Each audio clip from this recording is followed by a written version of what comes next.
me lambro perfettamente do dia que tudo de sabu. Estava sentado no chão do meu apartamento, cercado por embalageant de compra que haviam chegado naquele dia, e pela primeira vez na ausência aquela euforia passagera que normalmente acompanhava cada entrega. Vedisso, vazio profundo tomu conta de mi mancanto segurava o cartão de crédito que estava literalmente descascando depois de tanto USO.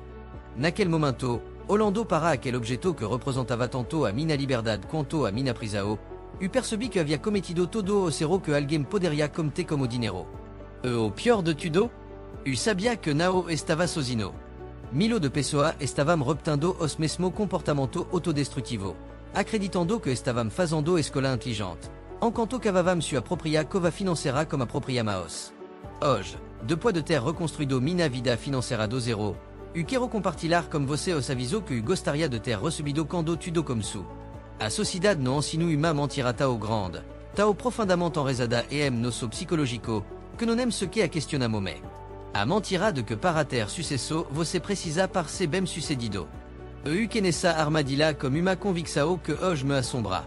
Comecei a comprar roupa de marca cara não porque a qualidade era superior, mas porque queria que a pessoa pensasse que era bem sucedido.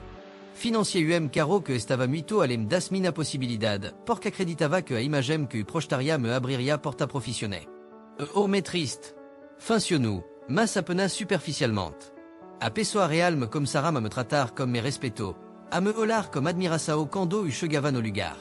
Só que havia problema fundamental. Toda aquela imagem era construída sobre uma base fragile de dívida e ansiedade. Era como si nadando calmamente na superfície, enquanto de becso de água mina, perna se moviam freneticamente para me monter à tona. A conta chegava todo mais, implacável, e comme ela a terrível sensação de que estava vivendo uma mentira. C'était uma coisa que gostaria de poder voltar no tempo e gritar no meu próprio ouvido seria essa, par de subestimar os pequenos gastos. Costumava rir da ideia de que café de 5 € podia poderia fazer diferença no meu orçamento. Afinal, era apenas 5 €, valor insignificante, quasi irrisorio. O que não entendia na época era a matemática implacável por trás des pequenos valor. Aquele café diario se tornava 150 € por mês, 1800 € por ano. Mas o verdadeiro problema não era o café EMC, era a mentalidade que ele representava. Essa mentalidade me levava a pedir delivery 3 vezes por semana porque era só 30 €, a assinar 5 serviços de streaming diferentes porque cada era só 20 €, a comprar roupa barata que mal usava porque estava meem promoção. Es apenas se somava meem silencio, mais após me, até se tornara monstro que consumia mais de 40% da mina renda sem que persbes. O pior é que, no final do mês, não conseguia nem lembrar onde a maior parte des dinheiro havia sido gasto. Desenvolvi vicio que é mais silencioso e mais perigoso do que qualquer droga. O vicio pela aprovação alheia através do consumo. Como su de forma inocente, como tudo na vida. Uma compra pouco mais cara para comemorar uma promoção. Depois outra para impressionar encontro, mais outra para não ficar para atrair relação aos amigos. Aos pouco, fui me tornando mestre criar justificativa elaborada para cada gasto necessário. Mereço isso era meu mantra favorito. Como se o universo me devesse algo por estar me esforçando no trabalho. O que não percebia era que cada compra por status, cada gasto para impressionar os outros, era na verdade grito desesperado por validação externa. Estava terceirizando minha autoestima para objeto material. Isso me tornava incrivelmente vulnerável.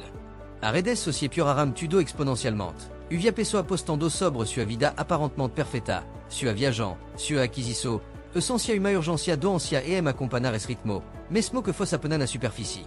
No vivmo uma era desejos ao magicamente transformado necessidade como uma velocidade assustadora. Fui dos maiores especialistas enganar a mim mesmo nesse aspecto. Como assim não precisava do smartphone, mas novo me ainda funcionava perfeitamente?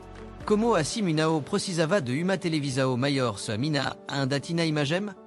Havia dominado a arte da racionalização financeira, criando argumento elaborado para justificar cada compra necessária.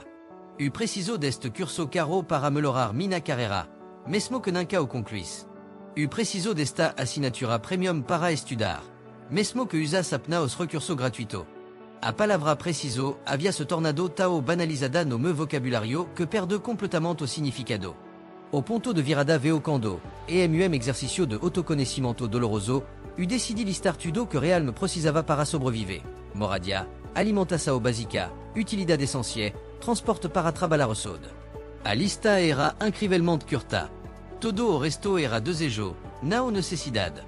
O maior erro que cometemos comme nosso dinheiro, e certamente que même custo caro, e trataelo como recurso infinito sem dir sao definida. Ganava me salario, pagava mina conta basica e gastava o que sobrava, quando sobrava, de forma completamente aleatoria. Me dinheiro não tinha missao, não tinha proposito, era como navio a deriva no oceano, indo para onde vento, ou a propaganda, o levavam. Essa falta de dir sao me tornava extremamente vulnéravel a todo tipo de tentação consumista. Anuncio no Instagram, clique compre. Uma promosao relampago, compre agora, pense de poids. Amigo compru algo novo? Precisava ter também. A transformação so comme sucando entendi que cada real que entrava na mina conta precisava ter destino específico. Trabalho para fazer. Criei o que chamou de orçamento por proposito, onde aloquei intencionalmente me dinheiro para a categoria muito específica que refletia me verdadeiro valor e objetivo de longo prazo. Agora quero saber de você. Qual desero você está cometendo neste exato momento? Será que você também está caindo na armadilha de gastar para impressionar os outros? Está subestimando o poder destrutivo dos pequenos gastos? Está adiando sua organização financeira por acreditar que ainda tem tempo? Compartilhe no comentário qual parte desta história me reçu como você. Sua experiência pode ser exatamente o que outra pessoa precisa ouvir para dar o primeiro passo e dir sao à liberdade financeira.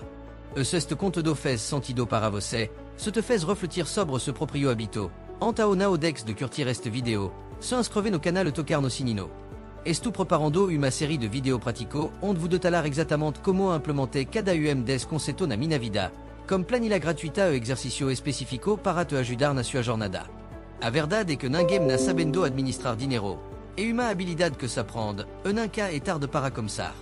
Sua versão do futuro agradece por cada escola consciente que você fizer hoje.